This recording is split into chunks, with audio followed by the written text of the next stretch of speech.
All right, so you can see that steak is cooked really beautifully. Nice medium rare. Across it's got a little bit of brown right there. Yeah, nice medium rare. Good enough to eat. What's up, carnivore community? It's Chef Joe with Chef Gone Carnivore, putting up another video here for y'all. I got a comment on the grilled flank steak video I put up a while back, asking me to show how they could do a flank steak in the air fryer. So that's what we're doing today, is how to do flank steak in an air fryer. Now, before we get into it, real quick, I generally don't like to cook cuts of meat that are less than 1.5 inches or 2 inches thick in an air fryer. Here's why. So anytime you're cooking any kind of meat, you're trying to accomplish two things. One is to get the center or the inside of that piece of meat cooked to the temperature you like. So medium, medium rare, well, medium, however you like it cooked. That's the first thing we're trying to do. The second thing is to develop that brown, beautiful, delicious crust or sear on the outside or on the surface of the meat. Those are the two things you want to do. So no matter how you cook it, whether it's on a grill or on a flat top or in a sous vide machine or in an air fryer or in the oven or in a cast iron pan, heck, even if you're boiling it, really the first thing you're going to take it out and stop cooking it once it reaches the internal temperature you want, which for a flank steak, I like it at medium rare. I highly recommend not going over medium because it gets tough. And then the second thing is developing that crust on the outside. Now that, in my opinion, is the most important part. Think of it like this. So if you had a spoonful of sugar and you took that spoonful of sugar and tasted it, you would taste sweetness, but that's about it. But if you took that exact same spoonful of sugar and put it over high heat, it would turn into caramel. And think of the difference between caramel and sugar. It's the same thing. It's just been exposed to high heat. And it's developed all of these complex flavors that weren't in that spoonful of sugar. Now it is different. One's caramelization and one's with meat. It's the Maillard effect or Maillard effect. But it's the same principle. So by exposing the proteins in the meat to really high heat, it gets really brown and develops so many like complex flavors, hundreds of them, that wouldn't be there if you just ate it without that brown, golden brown crust on the outside. So that's a very important part. Now, if you're going to use the air fryer to cook a steak or chicken or salmon or pork or whatever, but in this case, a flank steak is a thinner steak.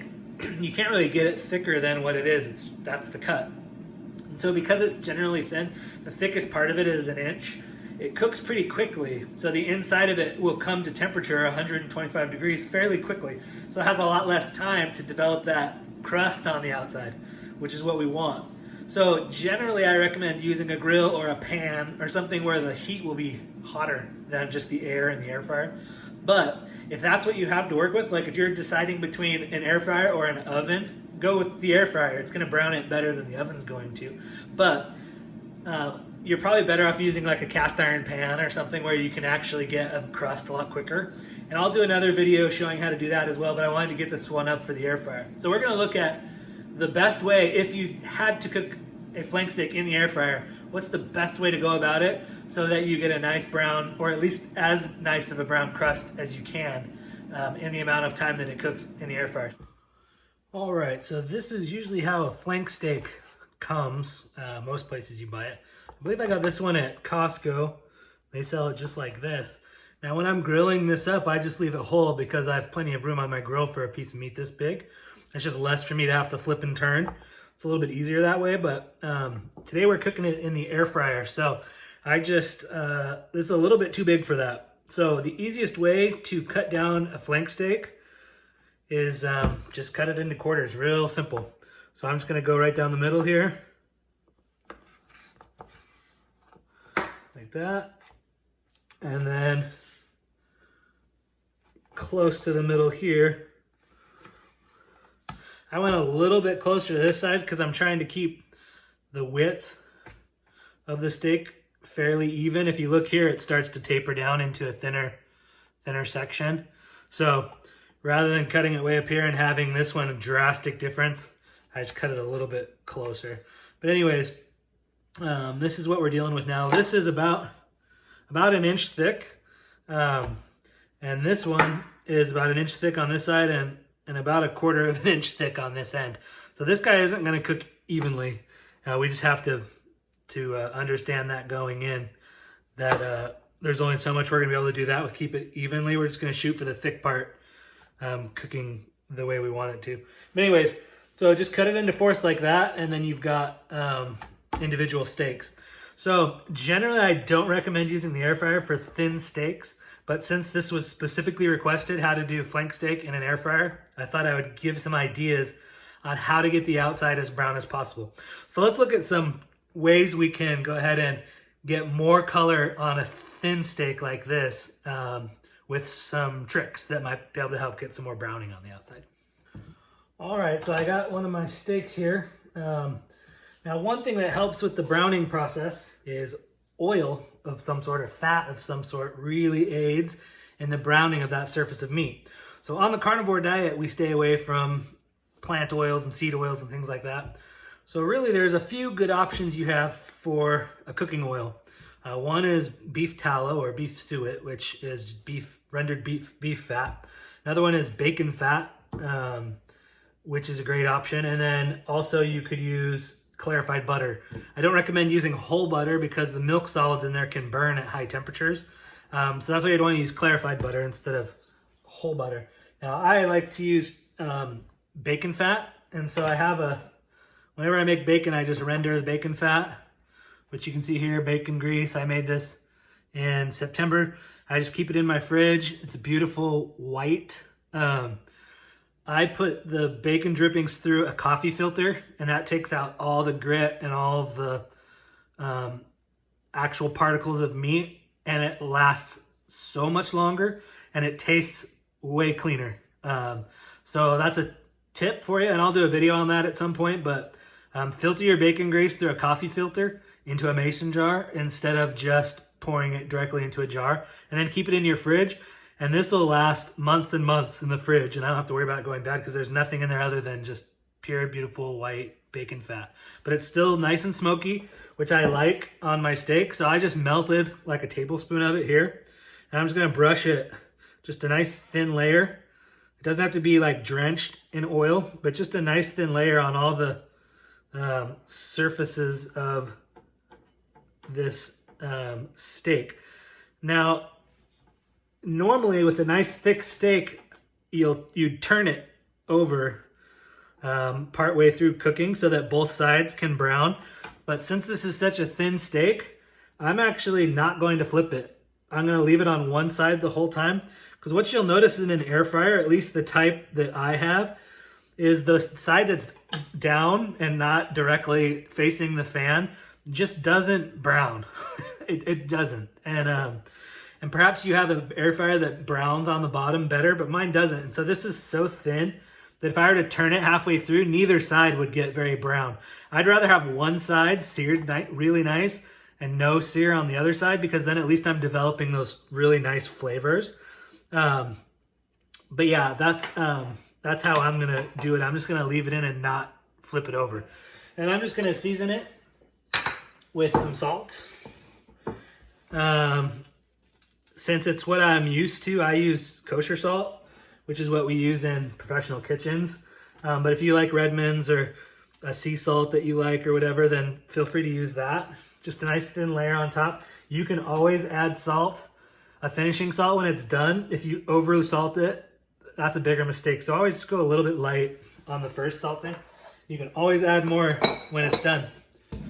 All right, so my air fryer is now preheated. The hottest mine goes to is 400 degrees. So that is what I've got it at, is 400. And I'm gonna pop it in there. I'll let you know about how long it's in there for. Because this is thicker on this side than it is on this side, I want the thin side towards the front because the back will get hotter than the front will. So because I'm just cooking one, I'm gonna lay it right in the center. All right, so that's in there, preheated at 400 degrees. Like I said, I'm not gonna flip it over. I'm just gonna leave it same side up the whole time. All right, so I've got that in there. It's popped it in at 400 degrees. I'm not sure how long it'll take. I'm guessing somewhere around 10 minutes, but the time I don't really care that much about. It's at 400 degrees, and I've got a thermometer in there, you see, that I've got attached to that. So I know when it hits my 125 degrees, I'll pull it, and then I'll know how long it takes based on that. But anyways, yeah, it's at 400, and we'll see how it looks after it reaches temp. All right, so I just pulled the steak out from the fryer, and you can see it has a decent brownness, especially on the corners from the air fryer. Not bad. It's still pretty gray, like in here, not super brown, but it's really not too bad, especially considering how easy it is. You literally just stick it in there and the timer goes off and pull it out. It's pretty easy.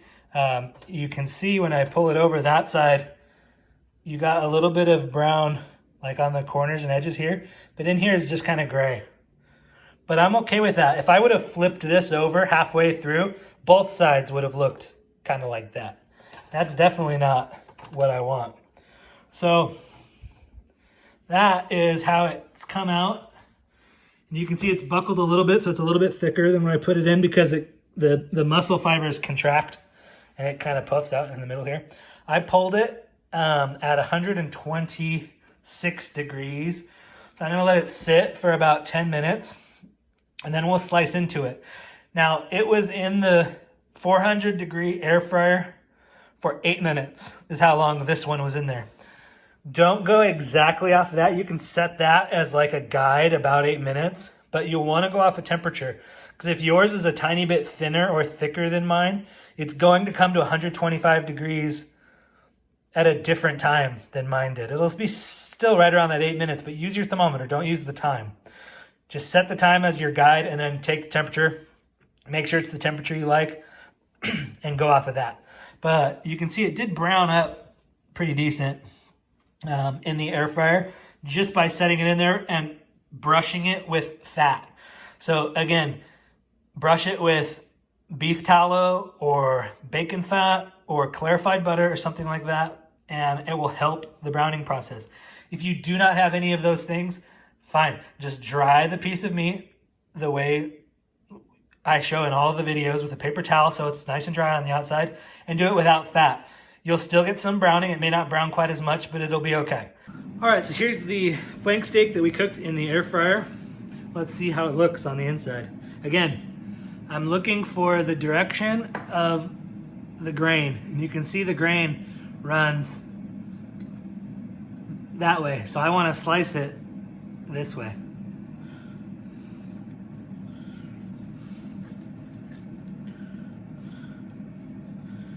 You're gonna slice it nice and thin. The thinner you slice it, the easier it will be to chew. All right, so you can see that steak is cooked really beautifully. Nice medium rare.